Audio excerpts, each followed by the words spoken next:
My dear students, I am Prerna, your home science mentor. आप सभी का स्वागत है मेरे YouTube channel home science junction पे। और स्टूडेंट, आज आपके लिए फिर से लेकर आई हूँ मैं DSSB डोमेस्टिक साइंस टीचर 2021 का जो क्वेश्चन पेपर है वो मैं आप लोगों के लिए लेकर आई हूँ। एंड आज सेकंड पार्ट में हम लोग करने वाले हैं कुछ और क्वेश्चंस के डिटेल एक्सप्लेनेशन। तो चलिए स्टूडेंट, आज की क्लास को शुरू करेंगे और क्वेश्चंस को करना शुरू करते हैं।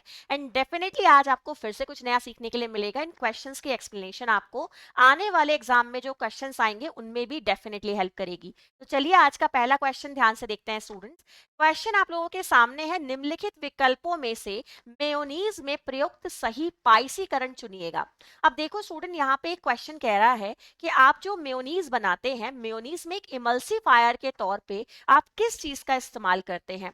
तो पहले तो हम ये जान लेते हैं कि मेयोनीज में इमल्सिफायर काम क्या करेगा। स्टूडेंट, जो मेयोनीज होती है उसका टेक्सचर काफी क्रीमी होता है और वो एक ऐसी फॉर्म में होती है स्टूडेंट कि जब आप उसे बनाते हैं वो एक क्रीमी टेक्सचर में होती है और उसका टेक्सचर लास्ट तक भी स्टेबल रहता है। ठीक है, वो कभी भी आपकी ग्रैन्युलर नहीं मिलेगी आपको देखने के लिए, है ना, दानेदार नहीं होती है। ऐसा नहीं होता कि मेयो लिक्विड हो जाए। जब तक आपकी वो लिक्विड फॉर्म में ही ना लाई गई हो तब तक स्टूडेंट आपकी जैसी कंसिस्टेंसी में उसको बनाया जाता है वो स्टेबल रहती है। तो आप मेयोनीज में जो आपका पाइसीकृत यूज करते हैं, इमल्सिफायर यूज करते हैं स्टूडेंट, जो कि आपका कौन होता है, लेसिथिन होता है। तो ये ध्यान रखिएगा, ये उसकी शेप को होल्ड रखने में मदद करता है, जिससे आपकी मेयोनीज जिस टेक्सचर पे बनाई जाती है वो वैसे की वैसे ही रहती है। सो क्वेश्चन का आंसर हो गया ऑप्शन नंबर थर्ड। आइए नेक्स्ट क्वेश्चन देखेंगे, आप लोगों के सामने है। क्वेश्चन है स्टूडेंट, यदि वाई 7 महीने का है तो उसके मुंह में निम्नलिखित में से कौन सा कृतंत फूटा होगा। भाई 7 महीने का बच्चा है तो क्या निकलेगा, सबसे पहले इंसिजर निकलेगा और वो भी कौन सा वाला, सेंट्रल इंसिजर निकलेगा, जो कि एक फ्लैट और एक क्या होता है स्टूडेंट, एक थिन दांत होता है आपका।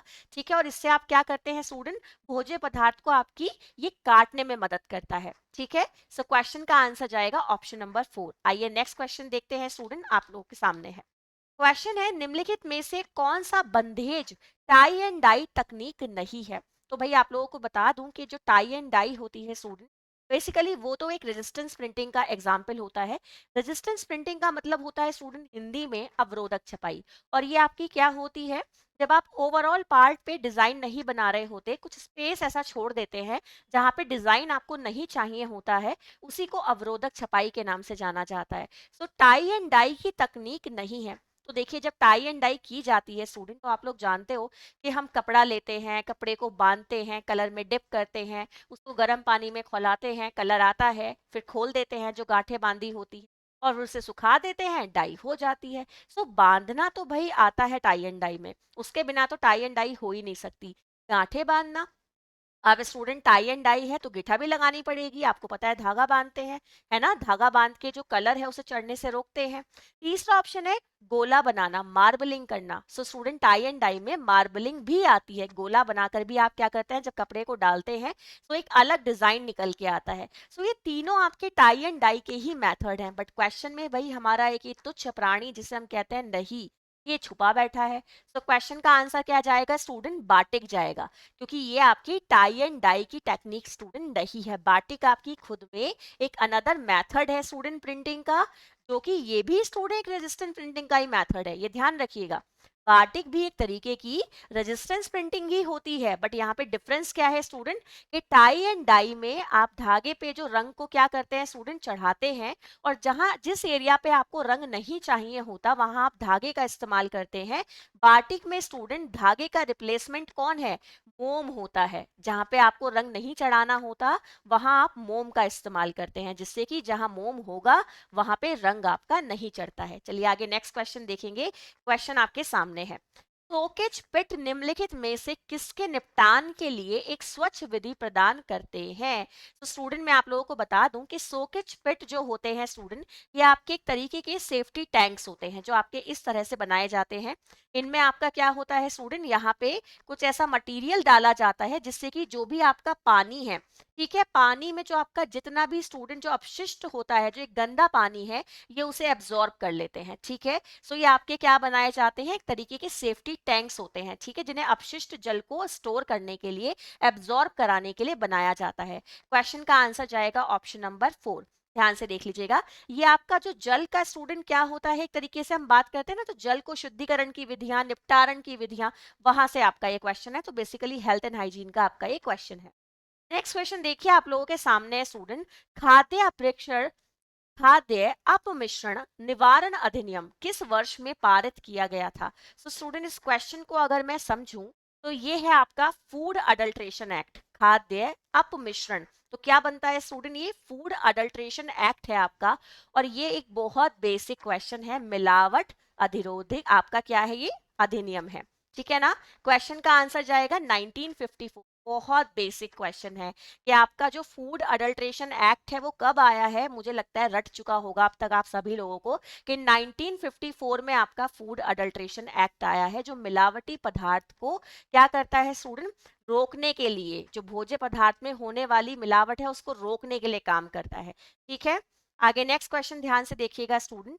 वैसे ओवरऑल अब स्टूडेंट जो आपके सारे अधिनियम है, जैसे आपका एमआरटीपी हो गया, आपका स्टूडेंट ये मान लीजिए मिलावट वाला हो गया, अब ये सब स्टूडेंट जो ओवरऑल डील करने वाला है वो एफएसएसएआई है। ठीक है, पहले ये सारे अधिनियम काम करते थे, अब ओवरऑल जो काम करता है स्टूडेंट वो एफएसएसएआई करता है। नेक्स्ट क्वेश्चन देखिएगा, पोलियो का टीका पहली बार की उम्र में दिया जाता है? जो स्टूडेंट बच्चे को हम पोलियो का टीका लगाते हैं, ठीक है, जो कि एक ओरल डोज दी जाती है स्टूडेंट, वो किस उम्र में दी जाती है? तो क्वेश्चन का आंसर क्या आ जाएगा स्टूडेंट, 6 सप्ताह। बच्चे के जन्म के 6 सप्ताह के बाद आपको क्या करना होता है, 6 सप्ताह के अंदर अंदर, बल्कि मैं कहूं तो 6 सप्ताह के अंदर अंदर आपको बच्चे को जो पोलियो ड्रॉप होती है वो पिलानी होती है। ठीक है। आगे नेक्स्ट क्वेश्चन देखिए स्टूडेंट, आप लोगों के सामने है, जो आपका जाइगोट होता है, ठीक है, वो किसकी परत से जुड़ा रहता है? आपको बताना है। जो आपका जाइगोट है स्टूडेंट, वो आपका जो क्या रहता है, अटैच रहता है, वो किसकी वॉल से अटैच रहता है? तो ये ध्यान रखिएगा स्टूडेंट, जो आपका फर्टिलाइजेशन का प्रोसेस है वो आपका फैलोपियन ट्यूब में होता है। पहली बात तो ये ध्यान रखिएगा। ठीक है, जिसे हम नलों के नाम से भी जानते हैं। सो स्टूडेंट, जो फर्टिलाइजेशन होगा किसकी वजह से होता है स्टूडेंट? आपको पता है, एक आपका क्या रहता है, एक मेल जाइमेट्स रहता है, एक फीमेल जाइमेट्स रहता है। दोनों मिलके क्या होते हैं स्टूडेंट, फर्टिलाइजेशन होता है, वो फैलोपियन ट्यूब में होगा। और जब ये फर्टिलाइजेशन हो जाता है तो जाइगोट मूव कर लेता है और चला जाता है आपके कहाँ, यूट्रस में, और वहां जाके वॉल से अटैच हो जाता है। बाकी ग्रोथ उसकी वहीं पे आपकी शुरू हो जाएगी। तो यहाँ पे क्वेश्चन का आंसर जाएगा ऑप्शन नंबर 4। आइए नेक्स्ट क्वेश्चन की तरफ बढ़ते हैं। क्वेश्चन आप लोगों के सामने है, निम्नलिखित में से कौन सा दाल में पाया जाने वाला अवरोधक पदार्थ है? तो पहले हम एलिमिनेशन देख लेते हैं एक बार। देखिए पेप्सिन तो स्टूडेंट आपका एक एंजाइम होता है, तो ये तो आंसर होने वाला है नहीं। ठीक है। बायोटिन स्टूडेंट आप लोग जानते हैं, बायोटिन क्या है? आपको पता है कि बायोटिन एक तरीके का स्टूडेंट क्या होता है, आपका विटामिन होता है। ठीक है, सो ये भी आंसर होने वाला नहीं है। ठीक है। नेक्स्ट है स्टूडेंट आपका एविडिन। एविडिन क्या है स्टूडेंट? एक तरीके का प्रोटीन है जो कि एग में पाया जाता है, तो ये भी आंसर नहीं होगा। सो एलिमिनेशन जब लगा ही दिया भाई, तो ट्रिप्सिन इनहिबिटर आपको आंसर मिल गया है, ऑप्शन नंबर 2 आपका आंसर है। और ये स्टूडेंट जो ट्रिप्सिन इनहिबिटर होते हैं, ये एक तरीके के प्रोटीन है। और अच्छी बात यह है स्टूडेंट कि दोस्त दोस्त का दुश्मन बन गया, कि ये खुद ट्रिप्सिन इनहिबिटर एक प्रोटीन है और ये बॉडी में प्रोटीन को ही एब्जॉर्ब होने नहीं देते हैं। ठीक है, तो बन गया ना, दोस्त दोस्त देखो दुश्मन हो गया। और स्टूडेंट ये क्या करते हैं, ज्यादातर आपके सोयाबीन में और लीमा बीन्स में पाए जाते हैं। आइए नेक्स्ट क्वेश्चन आपके सामने है, देखते हैं। Which of the following synthetic dyes has been banned being very harmful to human health? इनमें से कौन सी स्टूडेंट ऐसी डाई है जो कि की जाती है आपकी, और उसकी वजह से स्टूडेंट अब उसको क्या कर दिया है, उसके हार्मफुल इम्पैक्ट की वजह से, कि वो एक हानिकारक प्रभाव डालती है, और वो भी किसकी हेल्थ पे, ह्यूमन हेल्थ पे, उसको बंद कर दिया गया है, बैन कर दिया गया है। तो वो कौन सी डाई है स्टूडेंट? आपकी एजोइक डाई, जिसको हम ठंडे रंग के नाम से भी जानते हैं ना। तो वो आपकी क्या है student, azoic colour, azoic dye, आप कुछ भी कह सकते हैं, उसको बैन कर दिया गया है, क्योंकि उसके अंदर जो कार्सिनोजेनिक आपके कंपाउंड होते हैं वो पाए जाते हैं, क्योंकि कैंसर को बढ़ाने में वो मदद करती है, इसलिए स्टूडेंट उसको बैन कर दिया गया है। ठीक है। एंड ये इन्वायरमेंट आपकी जो एक फ्रेंडली है वो भी नहीं होती। चलिए आगे नेक्स्ट क्वेश्चन ध्यान से देखेंगे, आप लोगों के सामने है। क्वेश्चन है भाई, निम्नलिखित में से कौन सा एक सॉकेट में एक से अधिक विद्युत उपकरण लगाने का परिणाम है? एक सॉकेट है मेरे पास, मैंने उसमें बहुत सारे प्लग एक साथ इंसर्ट कर दिए, क्या होगा? कुछ ना कुछ तो गड़बड़ होगा। यह सॉकेट की उम्र को बढ़ाएगा, सॉकेट की उम्र बढ़ जाएगी स्टूडेंट, एक साथ मल्टीपल बहुत सारे अगर प्लग्स लग जाएंगे तो उम्र बढ़ जाएगी, बिल्कुल नहीं बढ़ेगी, है ना, कुछ ब्लंडर होगा। तो यह तारों को उलझा देता है, देखो ये तो हो सकता है ना, तार आपके उलझ तो जाएंगे ना, ऐसा मैस तो क्रिएट होता ही है। एंड प्रत्येक में कम बिजली का प्रभाव होगा, ऐसा भी नहीं होगा भाई। तो क्या देखने के लिए मिलेगा, यह आकस्मिक आग लगने का मौका दे सकता है। आपको क्वेश्चन ही क्या कह रहा था स्टूडेंट, ये आपका एक सॉकेट में एक से अधिक विद्युत उपकरण लगाने का परिणाम। तो स्टूडेंट अगर आप एक ही सॉकेट में बहुत सारे क्या लगा देते हैं, प्लग लगा देते हैं, तो कहीं ना कहीं आपका क्या रहेगा, कोई ऐसी दुर्घटना होने के चांसेस हो जाएंगे, क्योंकि स्टूडेंट हो सकता है शॉर्ट सर्किट हो जाए, है ना, कुछ प्रॉब्लम हो जाए, तो आप लोगों के लिए एक बड़ा ब्लंडर क्रिएट हो सकता है। आगे नेक्स्ट क्वेश्चन देखिएगा, यदि कपड़ों को ठीक से नहीं धोया जाता है तो वो क्या बन जाते हैं। देखो कपड़ों को धोगे नहीं ना, तो कभी भी चमकदार तो बनने वाले हैं नहीं स्टूडेंट, ऐसा तो कोई कपड़ा ही नहीं बना के धो नहीं और वो चमकदार रहे, तो ये तो आपका एलिमिनेट हो गया। ठीक है, ये धूसर, धूसर तो ये भाई बड़ा अजीब वर्ड है, आपका समझ सकते हो कि आपका कैसा हो जाएगा, थोड़ा डल हो जाएगा। ठीक है, सो दिस इज धूसर। एंड नीला, नीला कैसे होगा भाई, नीला तो नहीं होगा। हाँ इतना है, अगर कपड़ों को ठीक से नहीं धुलोगे या नहीं धुलोगे तो वो पीले जरूर पड़ जाते हैं, तो पीला मान लीजिएगा आप, कि अगर कपड़ों को नहीं धुलेंगे ठीक से तो कपड़ा पीला पड़ जाता है। और ये फैक्ट एक्चुअली, अगर आप कॉटन के कपड़े की बात कर लो, उसे अगर आप ठीक से नहीं धुलते हो ना स्टूडेंट, या अगर आप उसकी जो धुलाई कर रहे हैं वो एक प्रॉपर मैनर में नहीं हो रही, कि भाई अच्छे से उसे डिप करना, उसके बाद अच्छे से वॉश करना, अच्छे से उसको सुखाना, वो भी ऐसे सुखाना जो कि उसके लिए बोला जाता है कि भाई इस तरह से सुखाना चाहिए, अच्छे से उसकी ब्लूइंग करना, स्टार्चिंग करना, सो ऑटोमेटिकली वो पीला पड़ जाता है। तो क्वेश्चन का आंसर जाएगा आपका येलो पड़ जाएगा। नेक्स्ट क्वेश्चन देखो भाई, मोच का इलाज करते समय ठंडा पानी क्यों लगाया जाता है। क्या घायल हिस्से में रक्त प्रवाह को बढ़ाने के लिए। अगर आप ठंडा पानी लगाओगे तो रक्त प्रवाह कैसे बढ़ेगा, नहीं बढ़ेगा ना। दूसरी बात, डब्ल्यूबीसी को बढ़ाने के लिए। अब ठंडे पानी का और डब्ल्यूबीसी का और मोच का दूर दूर तक कोई कनेक्शन नहीं है ना, जैसे कि स्टूडेंट आपका लाल मिर्च का और चाइनीज फूड का कोई कॉम्बिनेशन नहीं। नेक्स्ट क्वेश्चन देखो, दर्द और सूजन कम करने के लिए, ये पॉइंट हो सकता है ना, ठंडे पानी की पट्टी लगाते हैं ना, तो ये पॉइंट हो सकता है। शरीर का तापमान कम करने के लिए, मोच में तापमान क्या करेगा बॉडी का, फीवर थोड़ी ना है। क्वेश्चन का आंसर क्या जाएगा, option number, simple. Next question देखो, क्वेश्चन है, यदि खाद्य पदार्थों की मात्रा या गुणवत्ता में कुछ जोड़कर या कुछ हटाकर बदल दिया जाए, भाई ये तो पूरा मैथ का क्वेश्चन बना दिया। खाद्य पदार्थ में क्या करना है, कुछ जोड़ देना है, यानी मैंने कुछ प्लस कर दिया, कुछ हटा देना है, मैंने कुछ माइनस भी कर दिया, तो प्रक्रिया क्या कहलाएगी स्टूडेंट। देखो ऑपरेशन तो ये है नहीं, एडवर्टाइजमेंट तो ये बिल्कुल नहीं है, एंड आपका स्टैंडर्डाइज नंबर तो ये हो ही नहीं सकता। अब यहाँ पे एक ऑप्शन बचता है, मिलावट। क्यों, मिलावट का सीधा सीधा मतलब क्या होता है स्टूडेंट, मैंने आपको बताया भी है, कुछ मिला देना यानी कि एडिशन कर देना, कुछ रिमूव कर देना, और स्टूडेंट कुछ रिप्लेस कर देना। सो एडिशन, और आपका क्या किया जाता है स्टूडेंट, कुछ रिमूव कर देना, सो एडिशन करना, रिमूवल करना और रिप्लेस करना, यही तो मिलावट है।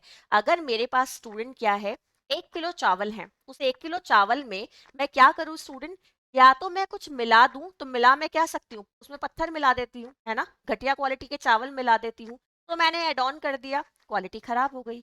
या मैं क्या कर सकती हूँ स्टूडेंट, हटा सकती हूँ, मैं उसमें से 1 किलो चावल में से अच्छी क्वालिटी के 1 कटोरी चावल निकाल के उसमें क्या कर दूं स्टूडेंट, कुछ या तो पत्थर वत्थर ऐड कर दूं या फिर से घटिया क्वालिटी के चावल मिला दूं, बात तो वही है, मैंने हटाया है और या फिर ऐड किया है, अल्टीमेटली क्वालिटी तो खराब हो ही रही है, और यही क्या है स्टूडेंट, मिलावट है। नेक्स्ट क्वेश्चन देखिएगा, आपके सामने है, गैर नाश योग्य खाद्य पदार्थों की विशेषताओं का चयन कीजिएगा। अब ये गैर नाश योग्य, हाँ अच्छा, कौन से खाद्य पदार्थ होते हैं, सिंपल सी बात है, नॉन पेरिशेबल फूड की बात चल रही है स्टूडेंट। आपको पता है कि भोज्य पदार्थ आपके दो तरह के होते हैं, एक होते हैं पेरिशेबल, एक होता है नॉन पेरिशेबल। पेरिशेबल वो है जिन्हें आप ज्यादा दिन क्या नहीं कर सकते हैं, स्टोर नहीं कर सकते, जैसे कि दूध है, आपको पता है कि वो 1 या 2 दिन से ज्यादा नहीं चलेगा। अंडा है, आपको पता है कि चलो 3-4 दिन चल जाता है, दही है 1-2 दिन से ज्यादा नहीं चलेगी। तो स्टूडेंट जो भोज्य पदार्थ आपके लंबे समय तक स्टोर आप नहीं रख पाते हो, जो बहुत जल्दी खराब हो जाते हैं, जैसे फ्रूट्स भी बहुत जल्दी खराब हो जाते हैं, तो वो आपके क्या रहते हैं स्टूडेंट, पेरिशेबल आइटम रहते हैं। और जो आप लंबे समय तक स्टोर कर सकते हैं वो आपके नॉन पेरिशेबल होते हैं, जैसे कि आपके अनाज, आप गेहूं को, चावल को, दालों को, है ना, तेल को, घी को लंबे समय तक के लिए स्टोर कर लेते हो, तो वो स्टूडेंट आपके नॉन पेरिशेबल फूड प्रोडक्ट्स होते हैं। तो क्वेश्चन का आंसर जाएगा खराब होने में लंबा समय लगता है, तभी तो वो नॉन पेरिशेबल है। आइए नेक्स्ट क्वेश्चन देखते हैं, आप लोगों के सामने है। क्वेश्चन है, निम्नलिखित में से किस स्रोत से प्राकृतिक रंजक प्राप्त नहीं होते? नेचुरल डाइस किन चीजों से प्राप्त नहीं होते? बहुत सिंपल क्वेश्चन है, नहीं वाले ऑप्शन पे थोड़ा सा फोकस रख लेना। स्टूडेंट देखो, खनिज मतलब मिनरल है, तो ये तो नेचुरल होते हैं ना, मिनरल तो आपके नेचुरल होते हैं, तो ये तो आंसर होना होना है। आंसर इन द सेंस ये पॉजिटिव आंसर है। एंड सब्जियां, ये भी एक नेचुरल है, तो ये भी आपका नेचुरल डाई देगी। एंड पशु, ये भी नेचुरल है, ये भी नेचुरल डाई देंगे। तो यहाँ पे आपको क्या दिख रहा है? रासायनिक पदार्थ। भाई ये तो बनाए जाते हैं, ये प्रकृति से नहीं मिलते हैं, लेबोरेटरी में बनते हैं। तो यही आपका क्या हो जाएगा? आंसर हो जाएगा आपका कि निम्नलिखित में से किस स्रोत से प्राकृतिक रंजक प्राप्त नहीं होंगे? रासायनिक से नहीं होंगे। ठीक है, नेक्स्ट क्वेश्चन देखिए, आप लोगों के सामने है। निम्नलिखित में से कौन सा रंजक पौधों से प्राप्त नहीं होता है? वेट डाई, मेहंदी, आपका मदार प्लांट एंड नील। सो स्टूडेंट यहाँ पे ध्यान से देख लीजिएगा, ये तीनों आपके स्टूडेंट पौधों से प्राप्त होने वाले हैं। और ये वेट तो आप लोग बहुत अच्छे से जानते हैं स्टूडेंट, जो वेट डाई होती है, जहाँ पे आप लोगों ने इंडिगो का नाम भी सुना होगा। सो यही वो डाई है स्टूडेंट जो आपकी पौधों से प्राप्त नहीं होती। ठीक है, और यहाँ पे स्टूडेंट आप लोगों को देखिए सामने दिख रहा है मेहंदी, मंजिष्ठा एंड नील। तो ये जो मंजिष्ठा वर्ड यूज किया गया है, एक मदार प्लांट होता है स्टूडेंट, उसके लिए यूज किया गया है। आइए नेक्स्ट क्वेश्चन आपके सामने है। क्वेश्चन है, घर पर भोजन को संरक्षित करने की इनमें से कौन सी विधि है? भोजन को उच्च तापमान पे उदासित करके रखना, नमक डाल के रखना, खाद्य पदार्थों को जल में रखना, या भोजन को कम तापमान पे उदासित करके रखना। आप स्टूडेंट भोजन को कम टेम्परेचर पे रख लीजिएगा, भोजन आपका खुद ब खुद क्या रहता है? सुरक्षित रहता है। अगर हम कम तापमान पे भोजन को स्टोर कर लेते हैं तो ऑटोमेटिकली वो क्या रहता है स्टूडेंट? हमारे पास सिक्योर रहता है।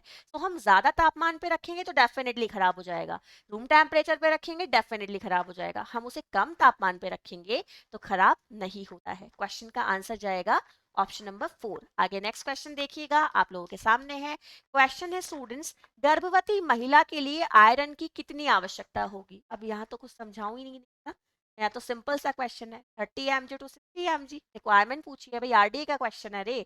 तो आरडीए के क्वेश्चन में क्या करना होता है? सीधे रटना होता है, समझना होता है वैल्यू को, और भाई आंसर लगा देना होता है। तो आपसे पूछा है कि एक प्रेग्नेंट लेडी की पर डे आयरन रिक्वायरमेंट कितनी होगी? तो 30 mg से 60 mg यानी कि मिलीग्राम, आपका क्या रहेगा? आंसर रहेगा 4।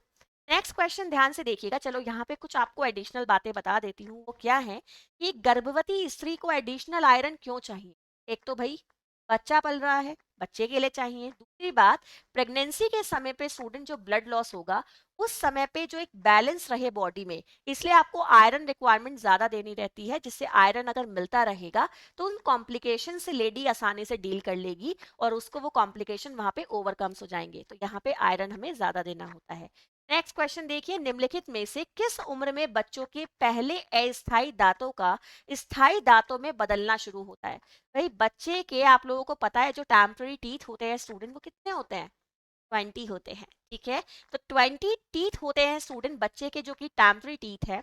और बच्चे की स्टूडेंट जब 6 से 8 साल की जो ये उम्र होती है, यहाँ पे रिप्लेसमेंट शुरू हो जाता है कि टेम्पररी टीथ उसके टाटा बाय बाय करने लग जाते हैं, और जो उसके परमानेंट टीथ है स्टूडेंट वो हाय हेलो करने लग जाते हैं। तो यही आपका क्वेश्चन का आंसर होगा। नेक्स्ट क्वेश्चन देखिए, आप लोगों के सामने है। क्वेश्चन है स्टूडेंट, बढ़ता हुआ भ्रूण निम्नलिखित में से किस कारक से प्रभावित होता है? स्टूडेंट जो भ्रूण है, ठीक है, बच्चा मान लीजिए, जो स्टूडेंट वो क्या हो रहा है, उसकी ग्रोथ हो रही है, वो बढ़ रहा है। तो कौन से ऐसे फैक्टर हैं जो आपके भ्रूण की ग्रोथ को प्रभावित करेंगे? ऑप्शन ध्यान से देख लीजिएगा, माँ का आहार यानी कि mother's nutrition, and another one is माँ की भावनात्मक स्थिति, माँ का जो एक मेंटल स्टेटस है स्टूडेंट, एक इमोशनल लेवल है उसका, जो स्टूडेंट आपकी फीलिंग्स हैं, जो उसका मेंटल लेवल है, एंड माता की आयु यानी कि मदर्स एज। तो ये ध्यान रखिएगा कि जो बच्चा पल रहा है स्टूडेंट गर्भ में, ऐसा नहीं है कि सिर्फ माँ की हेल्थ उसे अफेक्ट करती है कि उसने जो भोजन खाया है वो अफेक्ट करेगा। ईच एंड एवरीथिंग उसको क्या करता है स्टूडेंट, क्योंकि वो मदर से कनेक्टेड है, तो हर चीज प्रभावित करेगी। माँ क्या सोच रही है, अगर माँ तनाव में है तो बच्चा स्टूडेंट उस पर नेगेटिव इम्पैक्ट पड़ जाएगा। माँ की जो स्थिति है ना, शारीरिक स्थिति कैसी है, माँ कैसा भोजन ले रही है, माँ की जो उम्र है वो कितनी है, माँ किसी तरह की जो आपकी ऐसी चीजें होती हैं जो टॉक्सिक चीजें होती हैं, जैसे कि आपके कोई किसी तरह की ड्रिंकिंग स्मोकिंग ये सब तो नहीं करती है। हर चीज प्रभाव डालती है। सो क्वेश्चन का आंसर बनेगा ऑप्शन नंबर 4। और ये थे हमारे आज के 20 क्वेश्चंस। हम फिर मिलेंगे कल को और कल फिर करेंगे स्टूडेंट अगले 20 क्वेश्चंस। इस तरह से आप लोगों के सारे सेट मैं आप लोगों को कराती जाऊंगी। एंड डेफिनेटली स्टूडेंट आप लोगों को जो ये क्वेश्चन है ये पसंद आएंगे। क्वेश्चन की एक्सप्लेनेशन आपको डेफिनेटली मदद करेगी। अच्छे लगे हैं लाइक शेयर कर दो, बेल आइकन को प्रेस कर दो, जिससे कि जो भी आपको मेरे चैनल की अपकमिंग वीडियोस हैं उनका नोटिफिकेशन टाइमली मिलता रहे और आप लोग इसी तरीके से अपनी तैयारी को इस बार नंबर 1 बना लो और अपना सिलेक्शन इस बार ले लो। Bye bye, take care. हम लोग फिर से मिलेंगे एक नई वीडियो।